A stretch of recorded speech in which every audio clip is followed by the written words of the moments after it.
je suis assise à mon bureau, le regard perdu sur les façades grises de Paris. La lumière de l'après-midi filtre à travers les rideaux, créant des ombres dans la pièce. Mon téléphone vibre brusquement sur le bois usé, me sortant de mes pensées. C'est Camille. J'hésite un instant avant de répondre, percevant déjà le tremblement dans sa voix. Avant de continuer, abonnez-vous à la chaîne et donnez-lui le like. Et si vous voulez enquêter sur une trahison ou la surmonter, connaissez les matériaux que je recommande. Le lien est dans le premier commentaire fixé. Laura, j'ai besoin de ton aide. C'est urgent. Sa voix est un mélange de panique et de désespoir. Calme-toi, Camille. Qu'est-ce qui se passe? Je tente de la rassurer, mais je sens que le poids de son secret pèse lourdement. J'ai eu une relation avec le docteur Moreau, et maintenant, tout le monde en parle. Elle éclate en sanglots, et je me sens prise dans le tourbillon de son émotion. Quoi? Mais c'est un médecin respecté. Qu'est-ce qui s'est passé exactement? Je prends une grande inspiration, consciente que cela pourrait être le début d'une enquête complexe. Je ne sais pas comment gérer ça. Les gens murmurent, et je crains pour ma réputation, et la sienne. Je lui propose de la rencontrer au café du coin, un endroit où la lumière tamisée pourrait adoucir ses tourments. Lorsque j'arrive, elle est déjà là, assise à une table, les mains tremblantes autour de sa tasse. « Merci d'être venue », murmure-t-elle, levant les yeux vers moi. Ses cernes trahissent des nuits blanches. « Dis-moi tout, Camille. Je suis là pour t'aider. » Elle prend une gorgée de café, puis se lance dans son récit. J'étais en détresse, et il a été si compréhensif. Je ne voulais pas que cela arrive, mais nous avons partagé des moments intimes. Je l'écoute, chaque mot révélant un peu plus de la complexité de la situation. Et maintenant, tu penses qu'il t'a manipulé? Peut-être. Je ne sais plus quoi penser. Ses larmes coulent à nouveau, et je ressens un élan de détermination. Je dois découvrir la vérité. De retour à mon bureau, je me prépare à plonger dans cette affaire troublante. Je prends une profonde inspiration et me rends au cabinet du docteur Moreau, prête à observer ses interactions avec ses patients. Les secrets sont souvent bien cachés, mais je suis déterminée à les déterrer. Je me tenais devant le cabinet du docteur Moreau, le cœur battant la chamade. J'avais décidé d'interroger quelques-uns de ses collègues, espérant tirer des informations précieuses sur l'homme en question. Je poussai la porte et entrai dans une petite salle d'attente, où quelques personnes feuilletaient des magazines, visiblement nerveuses. Je m'approchai de la réceptionniste. « Bonjour, je suis Laura Lopez, détective privée. Je cherche à parler à quelqu'un au sujet du docteur Moreau. » Elle me regarda avec suspicion, mais finalement acquiesça. « Vous pouvez essayer de parler à Sophie, l'infirmière. Elle est dans la salle de consultation. » Je la remerciai et me dirigeai vers la salle. En entrant, je vis Sophie, une jeune femme avec des cheveux blonds et des yeux vifs, qui semblait absorbée par des dossiers.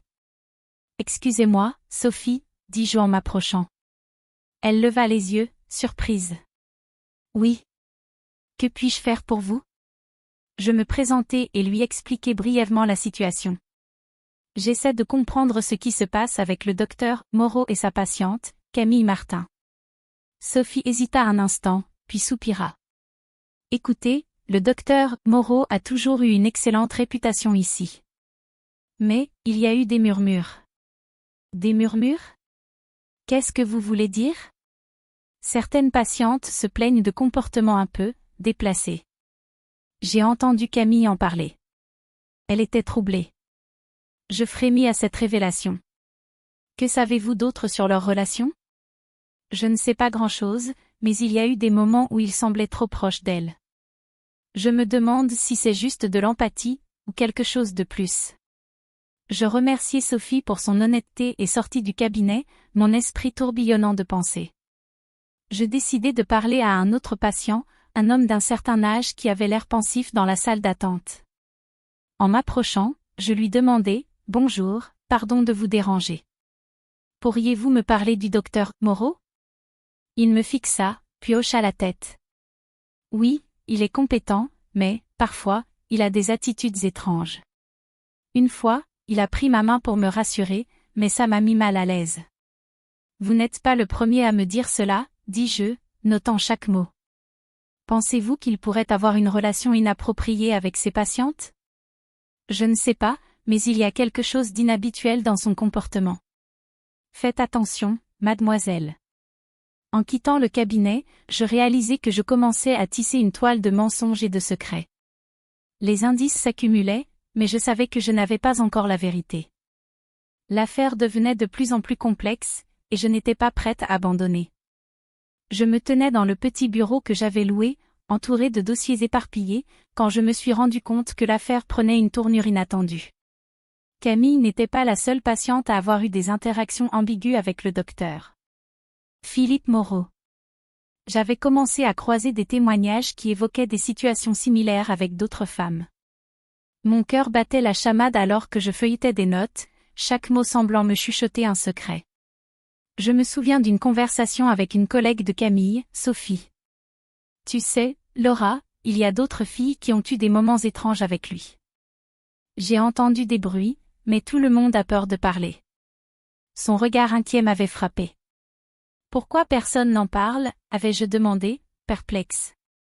Elle a soupiré, parce qu'il est respecté, et qui oserait remettre en question un homme comme lui? Plus tard, lorsque je me suis confrontée au docteur Moreau, j'ai senti une tension palpable dans l'air. Vous devez comprendre que ces accusations sont infondées, avait-il dit, mais sa voix tremblait légèrement. Camille était une patiente comme les autres. Je n'ai rien fait de mal. J'avais capté une lueur d'angoisse dans ses yeux. Mais des interactions ambiguës. Avais-je commencé? Il m'a coupé, son visage se durcissant. Je suis un médecin, Laura. Mon travail est de soigner, pas d'entretenir des romances. En sortant de son cabinet, j'ai décidé de fouiller dans le téléphone de Camille, voyant que les messages pouvaient détenir des réponses. Je suis tombée sur des échanges troublants. Des mots tendres, des promesses. Des photos que je n'aurais jamais dû voir. Mon cœur s'est serré. Camille, qu'est-ce que tu fais? Avais-je murmuré. Cette découverte compliquait tout. Était-elle manipulée ou complice? Je savais que chaque réponse m'emmenait plus loin dans un labyrinthe de secrets. Je me suis installée à ma table, le téléphone de Camille devant moi, me demandant si j'étais prête à affronter la vérité, peu importe à quel point elle serait douloureuse. La lumière du lampadaire filtrait à travers la fenêtre, projetant des ombres dans la pièce. Les secrets de Paris dansaient autour de moi, et je savais que j'étais à deux doigts de découvrir quelque chose d'énorme, mais à quel prix? Je m'assis en face de Camille dans ce même café où nous nous étions rencontrés la première fois. Sa silhouette était plus frêle que jamais, comme si le poids de l'accusation pesait sur ses épaules. Les lumières tamisées du lieu créaient une ambiance chaleureuse, mais je ne pouvais pas ignorer la tension palpable entre nous. Laura, je commence à me demander si je ne me trompe pas sur tout ça, dit-elle, les yeux embués de larmes. Qu'est-ce que tu veux dire, Camille? Tu m'as parlé de cette relation, de ce que tu as ressenti. Pourquoi doutes-tu maintenant? Elle baissa les yeux, jouant avec la tasse de café entre ses mains. Et si tout cela n'était qu'une manipulation? Peut-être que je me suis laissée emporter par mes émotions? Je soupirai, réalisant que la confusion de Camille pouvait rendre cette enquête encore plus complexe. Écoute, je ne veux pas que tu te sentes coupable de quoi que ce soit. Mais si tu as été manipulée, nous devons le découvrir ensemble. Elle hocha la tête, mais je pouvais voir qu'elle luttait avec ses pensées. Je me souviens d'une fois où le docteur Moreau m'a parlé d'un ancien patient, quelqu'un qui avait des problèmes similaires. Il semblait vraiment concerné, mais peut-être que c'était juste un acte. Cette révélation fit résonner une alarme dans ma tête. Je devais retourner à mes notes. Tu pourrais me donner plus de détails sur ce patient? N'importe quoi pourrait être utile. Camille réfléchit un moment, puis murmura, il s'appelait Julien. Je ne sais pas pourquoi, mais il m'a toujours semblé qu'il y avait quelque chose de bizarre dans leur relation. Je sortis mon carnet, notant le nom. Julien. Je vais le rechercher. Merci, Camille. Tout en quittant le café, je me sentais tiraillée. Les émotions de Camille étaient compréhensibles, mais il y avait quelque chose d'obscur qui l'entourait. En rentrant chez moi, je plongeai dans mes recherches, fouillant dans les archives pour trouver ce Julien. Ce que je découvris me fit frissonner. Un lien entre lui et le docteur Moreau se dessinait, et il semblait qu'il y avait des problèmes non résolus. Peu après, je tombais sur des informations qui évoquaient une sombre rumeur de chantage. Mais qui pouvait bien être l'auteur de cette manipulation? Alors que je réfléchissais à tout cela, une question me hantait, jusqu'où les gens étaient-ils prêts à aller pour protéger leurs secrets? Je savais que je n'avais pas encore effleuré la surface de cette affaire complexe, mais une chose était sûre, le docteur Moreau n'était pas le seul à avoir des squelettes dans le placard. Je marchais le long des quais de la Seine, le bruit des talons de mes chaussures résonnant sur les pavés humides. La ville avait cette odeur familière, mélange de café frais et de pluie, mais ce matin-là, une tension palpable flottait dans l'air. J'avais rendez-vous avec un ancien collègue du docteur Moreau, un homme qui, je l'espérais, pourrait m'éclairer sur les zones d'ombre de l'affaire. Mon cœur battait plus vite à l'idée de ce que je pourrais découvrir. Laura, aplatait-il en me voyant, un sourire fatigué sur son visage. Je suis content que tu sois là. Nous nous sommes installés à une table au fond d'un petit café, loin des oreilles indiscrètes. J'ai entendu dire que tu as des informations sur le docteur Moreau, ai-je commencé, l'angoisse me serrant la poitrine. Il hésita, jouant avec sa tasse. Écoute, c'est délicat. Plus je creuse, plus je découvre des choses que je préférerais oublier. Mais je pense que tu as besoin de connaître la vérité. Dis-moi tout, insista-je, le regard fixé sur lui. Il y a quelques années, il a été impliqué dans un scandale, quelque chose de sérieux. Une patiente est morte sous ses soins. Les détails ont été étouffés, mais... Il s'interrompit, ses yeux évitant les miens. Les rumeurs circulaient sur une mauvaise pratique, des médicaments mal prescrits. Mon estomac se noua. Et Camille? Est-ce qu'elle est liée à cela? Il hocha la tête lentement. Je n'en suis pas sûre, mais il y a eu des murmures. Des gens ont parlé de traitements douteux, de patients qui ont disparu. Je me sentais comme si je venais d'ouvrir une boîte de Pandore. Merci, dis-je, tentant de garder ma voix stable. Après notre conversation, je me retrouvai devant le cabinet du docteur Moreau, déterminé à l'affronter avec ces nouvelles informations. Je frappai à la porte, mon cœur battant la chamade. Lorsqu'il ouvrit, je pouvais voir la surprise dans ses yeux. « Laura, qu'est-ce qui se passe ?» demanda-t-il, feignant l'innocence. « Nous devons parler, dis-je, ma voix ferme. J'ai découvert des choses sur votre passé, sur le scandale que vous avez réussi à cacher. » Il se redressa, son visage devenant impassible.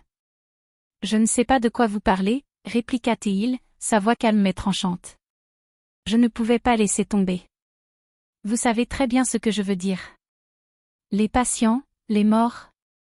Vous n'êtes pas aussi irréprochable que vous le prétendez. Il se contenta de me fixer, son masque de sérénité ne fléchissant pas. Je sentais la pression monter, mais je savais que la vérité devait éclater. Plus tard dans la nuit, alors que je rentrais chez moi, je reçus un message anonyme sur mon téléphone. Laisse tomber l'affaire, Laura. Ce n'est pas un jeu, mon cœur s'arrêta un instant. Qui était derrière cela? La menace était claire et je savais que je m'engageais sur un chemin dangereux. Mais je ne pouvais pas reculer maintenant. La vérité devait être révélée. Je marchais dans les rues de Paris, le cœur lourd mais déterminé. Chaque pas me rapprochait de la sœur de Camille, une femme dont j'avais négligé l'importance dans cette affaire. Les derniers échanges avec Camille m'avaient laissé perplexe. Pourquoi sa sœur n'avait-elle pas été mentionnée plus tôt? Je me dirigeais vers son appartement, une petite bâtisse au charme désuet, où j'espérais trouver des réponses. Je toquai à la porte, mon esprit en émoi. Elle s'ouvrit lentement, révélant une jeune femme aux traits tirés, ses yeux trahissant une fatigue palpable. Laura Lopez, détective privée, me présentai-je, tentant de paraître rassurante. Je suis ici pour parler de Camille. Camille? Elle plissa les yeux, comme si mon nom était un poison sur ses lèvres. Qu'est-ce qu'elle a encore fait? Je ne suis pas ici pour la juger. Je veux juste comprendre. Votre relation semble complexe. Elle soupira, se laissant tomber contre le chambranle de la porte. Complexe, c'est le mot. Camille a toujours été, Impressionnable. Elle a besoin de quelqu'un pour la guider. Et vous pensez que le docteur Moreau a abusé de cette vulnérabilité? Je l'interrogeai, mes instincts de détective en éveil. Peut-être que c'était l'inverse. Peut-être qu'elle a cherché à le blesser, à venger une douleur que je ne peux même pas expliquer. Sa voix tremblait, mais il y avait une lueur de défi dans son regard. Vous voulez dire que vous avez manipulé Camille pour qu'elle... Je ne pus terminer ma phrase. La vérité commençait à se dessiner. Oh, c'est plus compliqué que ça, Laura. J'ai voulu qu'elle se défende, qu'elle reprenne le contrôle. Mais je n'avais pas prévu qu'elle s'enliserait dans cette histoire. Vous avez orchestré tout cela, n'est-ce pas? Vous avez utilisé ses émotions contre elle. Elle acquiesça, le visage blêmi. Je voulais la protéger, mais je l'ai perdue en chemin. Lorsque je sortis de l'appartement, je savais que j'avais découvert une pièce clé du puzzle. Je devais maintenant confronter le docteur Moreau avec cette nouvelle information, mais je savais aussi que la vérité serait révélée. La justice aurait son mot à dire, et je ferai tout pour qu'elle éclate au grand jour. Si vous êtes arrivé jusqu'ici, abonnez-vous à la chaîne, donnez un like et commentez votre opinion sur cette affaire. Je suis très intéressé de lire votre commentaire. Et si vous voulez enquêter ou surmonter une trahison, connaissez les livres que je recommande. Le lien est dans le premier commentaire fixé.